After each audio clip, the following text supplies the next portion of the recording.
வளர்ச்சியும் வாய்ப்புகளும் தொடர தமிழும் தமிழகமும் தலை நிமிர மோடியின் கேரண்டி இருக்கு. இனி பயம் எதற்கு? அப்ப டெசிஷன் எடுக்கக்கூடிய மனிதர்கள் யாராக இருந்தாலும் கூட அந்த துறையினுடைய நிபுணர்களாக இருந்தால் மட்டும்தான் துல்லியமான முடிவுகள் எடுக்க முடியும். 20 கொஞ்சம் அவங்க எலக்ட்ரல் பாலிடிக்ஸ் ஸ்பேஸ்க்குள்ள கொஞ்சமாச்சு கிரவுண்டுக்கு வரும். அது வெரி இம்பார்ட்டன்ட். ஒரு ஆர்டினரி மெம்பரா ஒரு கட்சியில ஒரு 5-6 வருஷம் அப்படியே செயல் பண்ண ஆரம்பிக்கும். Just go to booth. காரணம், அண்ணாமலை என்கின்ற பேரை போட்டவுடன் நீங்க பர்மிஷன் கூட கொடுக்கல. ஏன்னா மோடிஜினுடைய திங்கிங் தெரியுது, மோடிஜினுடைய விஷன் நமக்கு தெரியுது, மோடிஜி எதை நோக்கி போறாங்கன்னு தெரியுதுங்க. So 2024 cabinet will be more professionals. அதனால தான் இன்னைக்கு மோடிஜினுடைய விருப்பம் ப்ரொஃபஷனல்ஸும் எலெக்ஷன்ல நின்று மக்கள் ஆதரவோட ஜெயிச்சுட்டு வரணும்னு விரும்புறாங்கன்னு நினைக்கிறேன். தமிழ்நாட்டில் குறிப்பா திராவிட முன்னேற்ற கழகமோ ஏடிஎம்கேவோ பிஜேபியோ இருக்கக்கூடிய எல்லா பார்ட்டி பார்த்தீங்கன்னா எல்லா பார்ட்டியுமே தன்னை ப்ரொஃபஷனலைஸ் பண்ண ஆரம்பிச்சிட்டாங்க. இல்லை சார், நான் டாக்டரா இருங்க தம்பி, பட் என்ன ஜாதின்னு சொல்லுங்க, அதை பார்த்து தான் நாங்கள் சீட் கொடுப்போம். உங்க ஜாதி மக்கள் எத்தனை பேர் இருக்காங்கன்னு சொல்லுங்க, அப்பதான் நாங்கள் சீட் கொடுப்போம். அதான் இத்தனை நாள நெரேட்டிவ். இல்லை சார், நான் ஆடிட்டர், நீங்க ஆடிட்டர் இருங்க தம்பி, நீங்க என்ன ஜாதின்னு சொல்லுங்க, அதை பார்த்து நாங்கள் டிசைட் பண்ணுவோம். ஸோ இன்னைக்கும் அந்த பிரச்சனை தாங்க இருக்கு. ஈவன்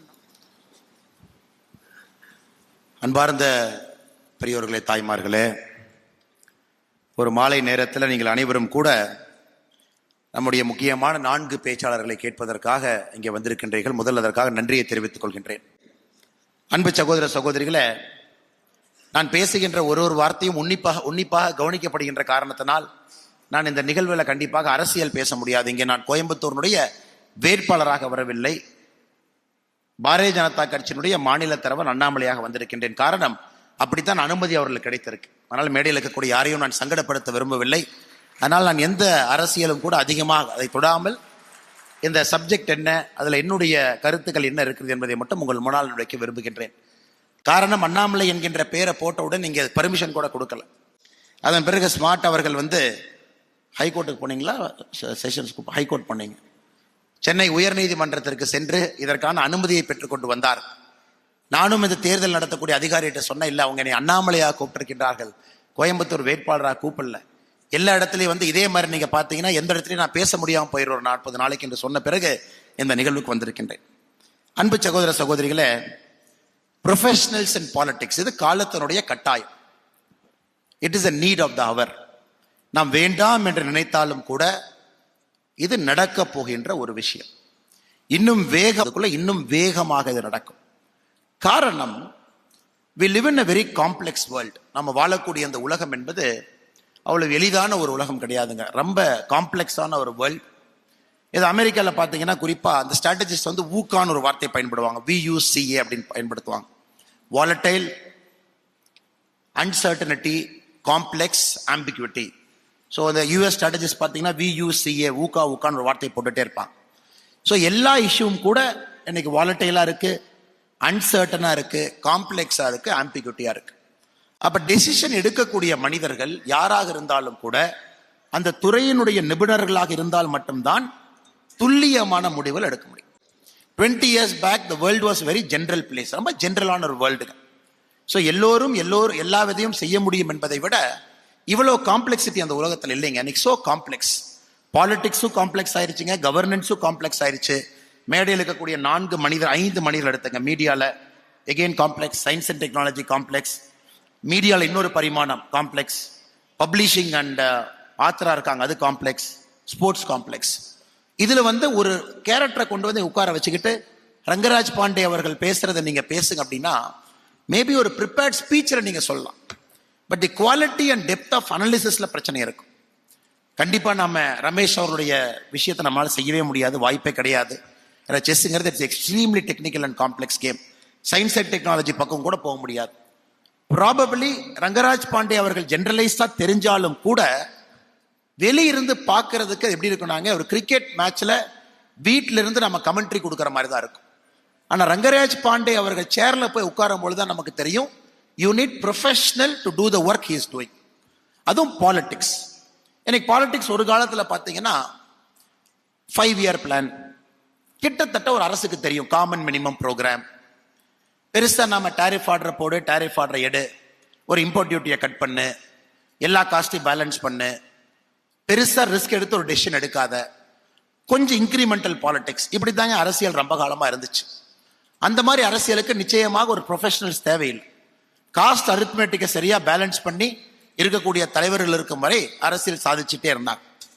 ஆனா குறிப்பா மோடிஜி அவர்கள் வந்த பிறகு ரிஃபார்ம்ஸ், பாத் பிரேக்கிங் ரிஃபார்ம்ஸ், அடுத்த 25 ஆண்டுகளுக்கான தொலைநோக்கு பார்வையோடு திட்டங்கள் அப்படின்னு வரும் பொழுது மோடிஜி பார்த்தீங்கன்னா ஒரு சின்ன ஷிஃப்ட் எடுத்தார், ஒரு கிளியர் ஷிஃப்ட் எடுத்தார். 2014 இருந்து யார் உன்னிப்பா மோடிஜியினுடைய கேபினெட்டை பார்க்குறோமோ அப்படியே ஒரு அஸ்வினி வைஷ்ணவ் அப்படியே கூட்டிட்டு வந்தார். ஏன்னா அடல் பிகாரி வாஜ்பேயி அவனுடைய பிரைம் மினிஸ்டர்ஸ் ஆஃபீஸில் ஒரு டைரக்டராக வேலை பார்த்துருக்காங்க. அதன் பிறகு ரிசைன்மெண்ட் வாட்டன் போனாங்க MBAக்கு. அதன் பிறகு ஒரு பிரைவேட் கம்பெனியில் வேலை பார்த்தாங்க.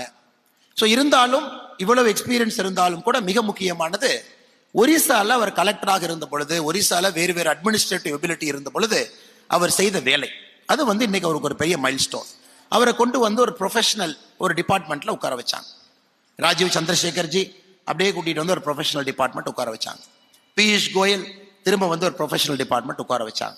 நிர்மலா சீதாராமன் அவர்கள் அவங்க திரும்ப ஒரு ப்ரொஃபஷனல் டிபார்ட்மெண்ட்ல உட்கார வச்சாங்க. பூபேந்தர் யாதவ்ஜி திரும்ப பார்த்தீங்கன்னா ஒரு காம்ப்ளெக்ஸ் என்விரான்மெண்ட் டிபார்ட்மெண்ட்ல உட்கார வச்சாங்க.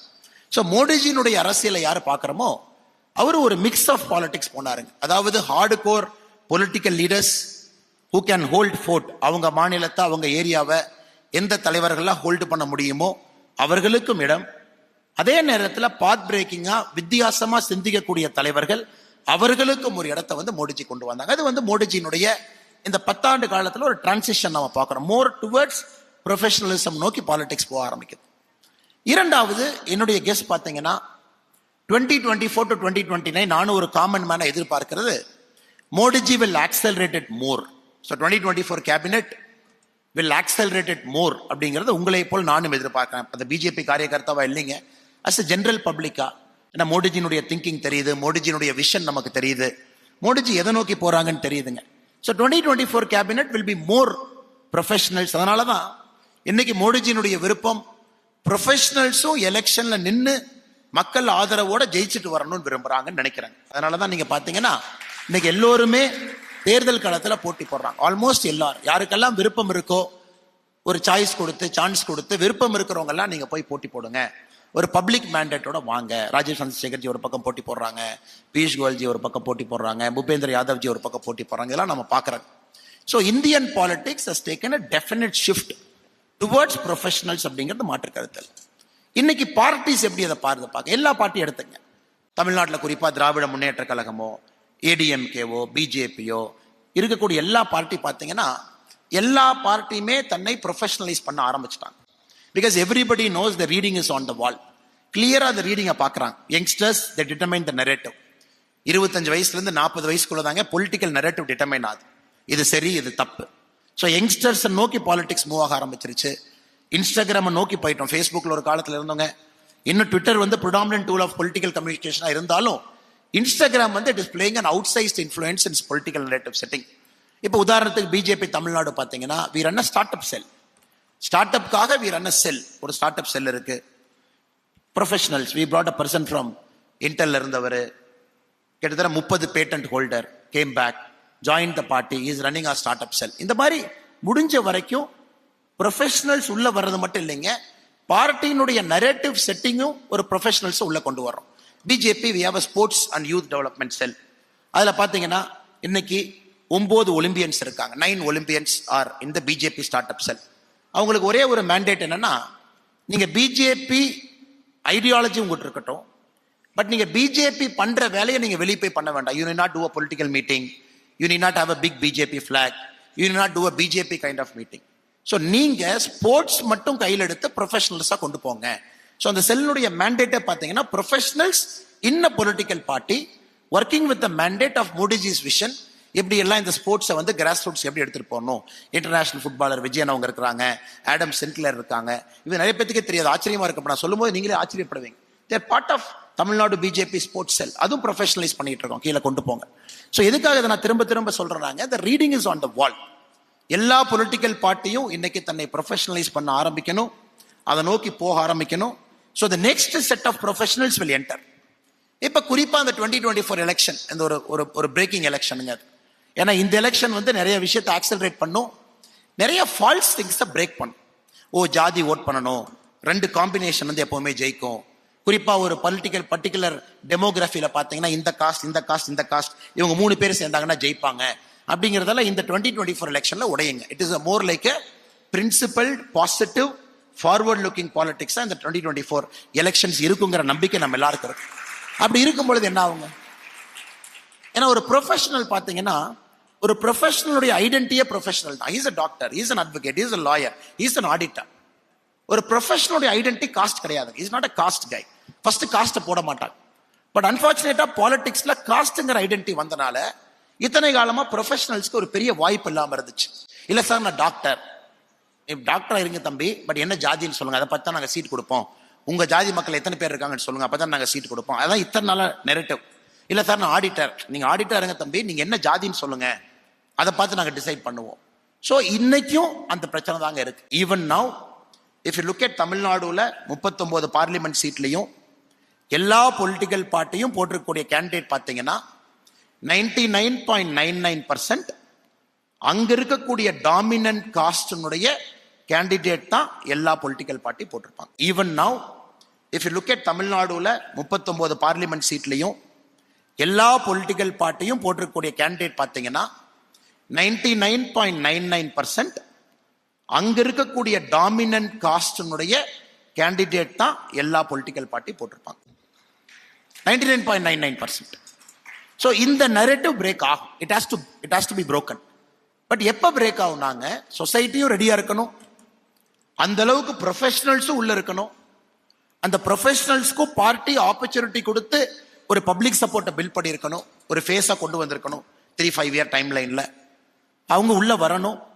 அவங்க இந்த காஸ்ட் காம்போசிஷன்லாம் தாண்டி அவங்களுடைய வேலையினால அவங்களுடைய செயல்திறனால ஜெயிக்கக்கூடிய தன்மை அவங்களுக்கு இருக்கணும். ஸோ அதனால்தான் next 5 years is going to be very crucial. மோடிஜியினுடைய government, because you will see lot of faces. அவங்க எல்லாம் இன்ஸ்பயர் பண்ணுவாங்க, நியூ செட் ஆஃப் லீடர்ஸை பாலிடிக்ஸ்குள்ள கொண்டு வர போறாங்க. இத்தனை நாளா யாரெல்லாம் ஒதுங்கி இருந்தாங்க, politics is not for me, எனக்கு பாலிடிக்ஸே வேண்டான்னு யார் ஒதுங்கி இருந்தாங்க, அவங்க எல்லாரும் உள்ள வர ஆரம்பிப்பாங்க. இதுக்கு 1860 Abraham Lincoln Republican nomination. Abraham லிங்கனோட பாத்தீங்கன்னா 5 பேர் போட்டி போட்டாங்க. ரிபப்ளிகன் நாமினேஷன் 5 பேர் சண்டை போட்டாங்க. ஸோ ஒருத்தர் மட்டும்தான் ரிபப்ளிகன் கேண்டிடேட்டா நாமினேட் ஆக முடியும். அந்த 5 பேர்த்துல பாத்தீங்கன்னா அப்ரஹாம் லிங்கன் ஜெயிக்கிறார். அதன் பிறகு அப்ரஹாம் லிங்கன் அமெரிக்கன் பிரசிடென்ட் ஆகிறார். ஸோ லிங்கன் என்ன பண்றாருங்க, அவர் ஃபர்ஸ்ட் கேபினெட்ல அவரு கூட யாரெல்லாம் போட்டி போட்டாங்களோ எல்லாத்தையும் கேபினெட்டுக்குள்ள கொண்டு வர்றாங்க. ஸோ அந்த கேபினெட் பேரே டீம் ஆஃப் ரைவல்ஸ். ஒரு நல்ல ஒரு புத்தகம் இருக்கு, அரசியல் இன்ட்ரெஸ்ட் இருக்கிறவங்க அந்த புத்தகம் படிக்கலாம். புக்கு பேரே team of rivals by Doris Goodwin ஒரு புக்கு. 4 பேர்த்துக்கு என்ன பொசிஷன் கொடுக்குறாருங்க, செக்ரட்டரி ஆஃப் வார் ஒருத்தருக்கு. இவங்களோட சண்டை போட்டாங்க நாமினேஷன்ல. Secretary of war, secretary of treasure, attorney general, secretary of state. So இவர் வந்து பிரசிடென்ட். நாமினேஷன்ல இவரு கூட யாரெல்லாம் நிக்கிறாங்களோ 4 பேர்த்தையும் கேபினெட்டுக்குள்ள கொண்டு வந்து 4 பேருக்கும் 4 மோஸ்ட் இம்பார்ட்டன்ட் திங்ஸ் கொடுக்குறாங்க. ஏன்னா 1860லயே அப்ரஹாம் லிங்கனுடைய கேபினெட் பாத்தீங்கன்னா எப்படி இருக்குன்னா, ப்ரொஃபஷனல்ஸ் குவாலிஃபிகேஷன் கிரைட்டீரியா. என்னை எதிர்த்து போட்டியிட்டாங்க என்கின்ற ஒரே காரணத்திற்காக அவங்கள ஒரு நிராகரிக்கல், எபிலிட்டி கேப்பபிலிட்டி கொண்டு வந்தாங்க. இது ஒபாமா பார்த்தோம், ஹிலரி கிளின்டனை கொண்டு வந்தாங்க, செக்ரட்டரி ஆஃப் ஸ்டேட்டா வச்சாங்க. கர்ம வீரர் காமராஜர் ஐயாவை தமிழ்நாட்டில் பார்த்தோம். ஏன்னா அவருக்கு எதிராக போட்டியிட்ட சி சுப்பிரமணிய ஐயா எஸ் ப்ரொஃபஷனல், தரோ ப்ரொஃபஷனல், அவரை கொண்டு வந்து கேபினெட்ல வச்சாங்க. ஸோ இந்தியாவில் இது நடந்திருக்கு, உலகத்திலும் இது நடந்திருக்கு. அதாவது ஒரு டிஸ்கஷன் அக்ரிமோனியஸா இருக்கலாம், எலெக்ஷன் ப்ராசஸ் அக்ரிமோனியஸா இருக்கலாம், வேட்பாளர்கள் ஒருத்தர் சண்டை போட்டுக்கலாம். ஆனால் ஒரு நாட்டை கவர்ன் பண்றதுக்கு who is the best person to be in that cabinet அப்படிங்கிறது இதற்கு முன்பும் நாம் பார்த்திருக்கின்றோம். அது வருகின்ற காலத்திலும் நடக்கும் என்கின்ற பெரிய நம்பிக்கை இருக்கு.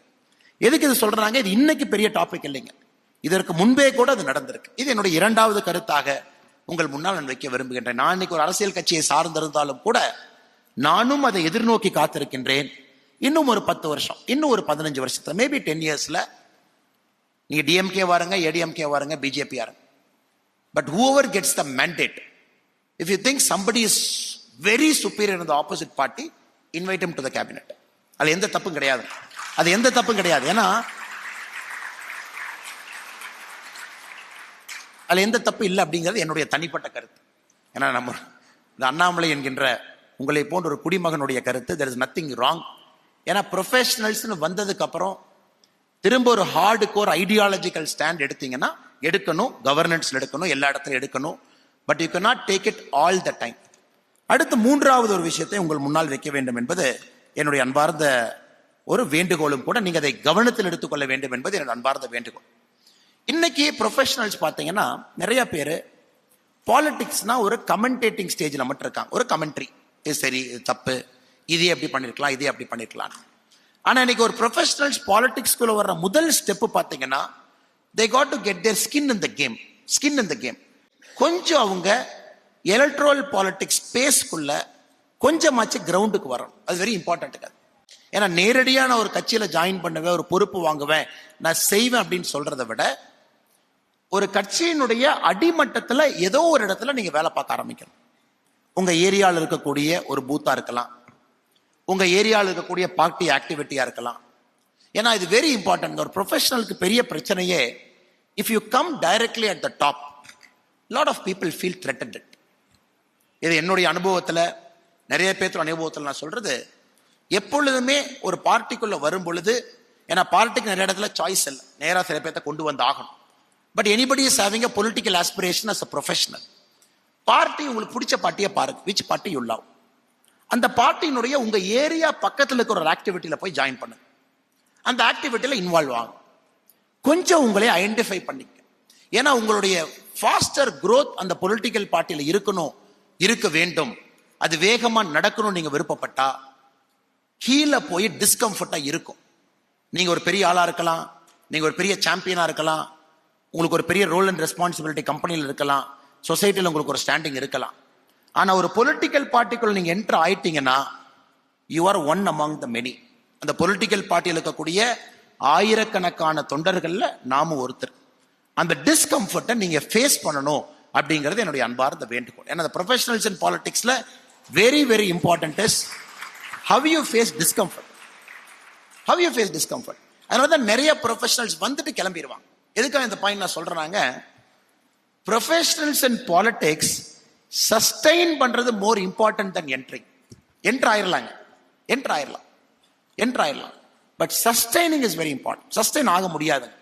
காரணம், you might lose an election, or your party will lose an election, or you will be in perpetually in the opposition party for 10 years. அப்போ உங்களுக்கு என்ன மோட்டிவேஷன்? ஏன் இங்க இருக்கணும்னு நினைப்பீங்க? ஐயோ, இந்த டைம்க்கு நம்ம இங்க போலாமே, நம்ம இந்த டைம் இங்க கொடுக்கலாமே, இந்த டைம் நம்ம ப்ரொஃபஷனுக்கு கொடுக்கலாமே.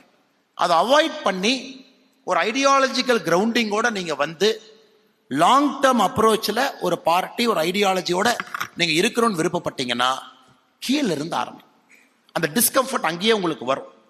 இப்போ பார்த்தீங்கன்னா நிறைய retired police officers, retired judges நம்ம கட்சியில் இருக்கிறாங்க. ரிட்டையர்ட் ஐஏஎஸ் ஆஃபீஸர்ஸ், ரிட்டையர்ட் பெரிய ஐபிஎஸ் ஆஃபீஸர்ஸ் நிறைய இருக்கிறாங்க. ஸோ நாங்க we have to take that extra care to make sure they are comfortable. நீங்க நல்லா இருக்கீங்களா, எல்லாம் மரியாதை நடத்துறாங்களா, நீங்க ஒரு டிஸ்ட்ரிக்ட் மீட்டிங் போனா சேர் ஒழுக்கமா போடுறாங்களா, உங்களை ப்ராப்பரா இன்ட்ரோடியூஸ் பண்றாங்களா. பட் டிஸ்ட்ரிக்ட்ல இருக்கிறவங்களுக்கு எல்லாருமே சேம் தான். Probably there is first among equals. அது நம்ம பிஜேபி மாதிரி கட்சியில பாத்தீங்கன்னா it is a cadre driven party. So nobody is a superstar. அது யாராக இருந்தாலும் கூட எல்லாரும் equal, but there could be first among equals, but everybody is equal. இந்த கட்சியினுடைய அடிப்படை சித்தாந்தம். அது என்ன ஆகுதுன்னாங்க, lot of people feel not okay. இல்லைங்க, இப்படி ஆயிடுச்சு, என்னை இன்சல்ட் பண்ணிட்டாங்க, நான் ப்ரொஃபஷனில் எப்படி நல்லா பண்ணேன், இப்படி பண்ணிட்டாங்களே. அதனால இங்க இருக்கக்கூடிய youngsters, if you think you are cut out for a career in politics, probably you might consider after achieving something in your professional life by 35, 40, 45 you might try to enter politics நினைச்சீங்கன்னா, ஒரு ordinary மெம்பரா ஒரு கட்சியில ஒரு 5-6 வருஷம் அப்படியே செயில் பண்ண ஆரம்பிங்க. Just go to a booth committee meeting, sit there, be one among the crowd, sit somewhere. அப்படியே கொஞ்சம் கொஞ்சமா உங்க கெரியரும் ப்ரோக்ரஸ் ஆகும். The moment you decide you want to get fully involved in the party, that is the time to join the party and come and sit in the stage. ஏன்னா டைரக்டா ஸ்டேஜுக்கு வரும் பொழுது you will get into a lot of discomfort. இதனுடைய மூன்றாவது கருத்தாக வைக்க வேண்டும் என்கின்ற ஆசை. ஏன்னா இது ரொம்ப முக்கியமான கருத்து. ஏன்னா நிறைய ப்ரொஃபஷனல்ஸ் இப்ப நாம உள்ள கொண்டு வந்து அவங்களை அப்படியே ஸ்மூதன் பண்ணி கொண்டு போயிட்டு இருக்கோம். இந்த 3 விஷயங்கள் உங்களுக்கு வைத்து விட்டு, அதே நேரத்தில் ப்ரொஃபஷனல்ஸ் வரும் பொழுது என்னெல்லாம் அவங்களால சாதிக்க முடியுது. எனக்கு ஜெய்சங்கர் அவங்க பாருங்க, இஸ் அ வெரி தரோ ப்ரொஃபஷனல். முழு service, Indian foreign service, foreign secretary, அவருடைய தந்தையே ஒரு மிகப்பெரிய ஒரு ஸ்ட்ராட்டஜிஸ்ட். அதன் பிறகு டாடா குரூப் ஆஃப் கம்பெனிஸ்ல கொஞ்ச நாள் எக்ஸ்போஷர், குளோபல் ரோல்ஸ். அதன் பிறகு இன்னைக்கு நம்முடைய மோடிஜி கேபினெட்ல ஃபாரின் மினிஸ்டரா இருக்காங்க. இன்னைக்கு நிச்சயமாக நாம் சொல்ல முடியும், ஜெய்சங்கர்ஜி அவர்கள் நம்முடைய மோடிஜி கேபினெட்ல இருக்கும் பொழுது நிச்சயமாக அவருடைய ஃபோக்கஸ்ட் அப்ரோச் வந்த பிறகு ஃபாரின் பாலிசியில இந்தியாவிற்கு ஒரு தனித்தன்மை இருக்குது அப்படிங்கிறத யாரும் மாத்திக்க முடியாது. ஆனா அவர் வரும்போது, டே 1 வரும்பொழுது lot of people are critiquing. இது டிப்ளமசி இல்லை, இட் இஸ் பாலிடிக்ஸ். டிப்ளமசி ஒரு ஃபாரின் அஃபேர்ஸ் லெவல்ல, செக்ரட்டரி லெவல்ல இருக்கும். பட் ரொம்ப ஹையஸ்ட் லெவல்ல it is all politics. You cannot have diplomats at highest level. அதை அவர் டிஸ்ப்ரூவ் பண்ணியிருக்கார். அடுத்து பியூஷ் கோயல்ஜி எடுத்துக்கங்க. India Middle East Europe economic corridor, இதை America, India, Saudi Arabia, UAE, France, Germany, Italy, EU, இது எவ்வளவு பெரிய அக்ரிமெண்ட்னாங்க. இப்ப சமீபத்தில் நம்ம சைன் பண்ணது. Lot of people might not know, but I tell you an inside story. இது எவ்வளவு முக்கியமான ஒரு அக்ரிமெண்ட்னா, we are completely changing the geopolitical order. இன்னைக்கு உலகத்தினுடைய geopolitical order என்ன இருக்குங்க? the India Middle East Europe economic corridor, ஒரே இதுல சைனாவை கவுண்டர் பண்றோம், ஒரே இதுல அக்ரெசிவ் பவர்ஸை கவுண்டர் பண்றோம், ஒரே அக்ரிமெண்ட்ல பிக் பவர்ஸ் எல்லாத்தையும் நம்ம கிட்ட கொண்டு வந்திருக்கோம், including Saudi Arabia, including America, including the biggest of European powers, France and Germany. But நம்ம வெளியிருந்து பார்க்கறோம், சைன் பண்ணியாச்சு. பட் இந்த அக்ரிமெண்ட், இந்த மாதிரி அக்ரிமெண்ட்லாம் பார்த்தீங்கன்னா it is all minimum 2-3 years in making. Minimum 2-3 வருஷம் ஃபைன் பிரிண்ட்ஸ், ஒரு விஷயத்தை சால்வ் பண்ணி அதை டெஃப்டா ஹேண்டில் பண்ணி, ஒரு கண்ட்ரியும் த்ரெட்டன் பண்ணாம, ஒரு கண்ட்ரிக்கு இந்த டீல்ல they should take something out of this deal. In a deal when one country gets everything, no country is willing to participate.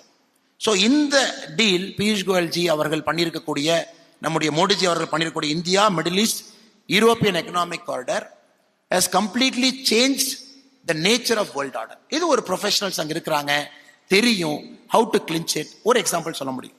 Jyotiraditya Scindia. Jyotiraditya Scindia உங்களுக்கு பார்த்தீங்கன்னா is a very unique person. Though he comes from a very well established political family, Raja family, but when you meet him, when you sit with him, when you talk with him for half an hour, ஒரு நாள் ஒரு வாட்சை பார்த்தாங்க. his watch was 20 minutes ahead of time. என் பக்கத்தில் உட்கார்ந்தார். நான் அவர்கிட்ட சொன்னேன், சார் டைம் கொஞ்சம் தப்பா இருக்கு, கரெக்ட் பண்ணிக்கங்க. we were sitting in Trichy. 20 நிமிஷம் வேகமா இருந்துச்சு சார், கொஞ்சம் 20 நிமிஷம் அதிகமா இருக்கு, டைம் கரெக்ட் பண்ணுங்க. சிந்தியாஜி told me, இல்லப்பா 20 மினிட்ஸ் எப்பவுமே நான் லைஃப்ல ஃபாஸ்டா இருக்கணுங்கிறக்காக 20 மினிட்ஸ் டைம் முன்னாடி வச்சிருக்கேன் அப்படி. இது ரொம்ப ஆச்சரியம். he actually is like that. அவர் ஏதோ பேருக்காக சொல்லிங்க, by nature also is like that. இன்னைக்கு என்ன பண்ணிருக்காங்க பாருங்க. நம்ம ஆட்சிக்கு வந்த பொழுது 2014 மோடிஜி 72 ஏர்போர்ட்ஸ் இருந்துச்சு, இன்னைக்கு 151 கொண்டு போயிட்டாங்க. Professionalism. I think India builds not only the largest number of airports, we also built the fastest airport. If you look at the airport, பூமி பூஜை போடுறதிலிருந்து airport opening, I think the indoor one is making a world record in terms of the square feet capacity. பூமி பூஜை போடுறதிலிருந்து airport திறக்கறதுக்குள்ள we are setting a global benchmark in logistics management and building an airport.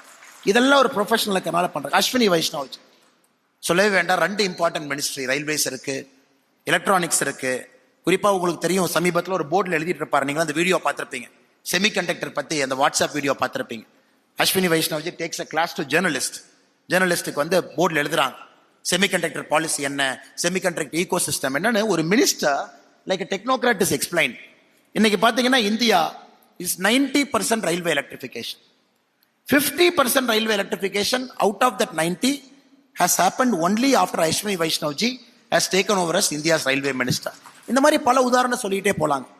Bhupendra Yadavji, India's installed renewable energy 28 gigawattல இருந்து இன்னைக்கு 174 gigawatt. India is playing a leading role in global ecology sector.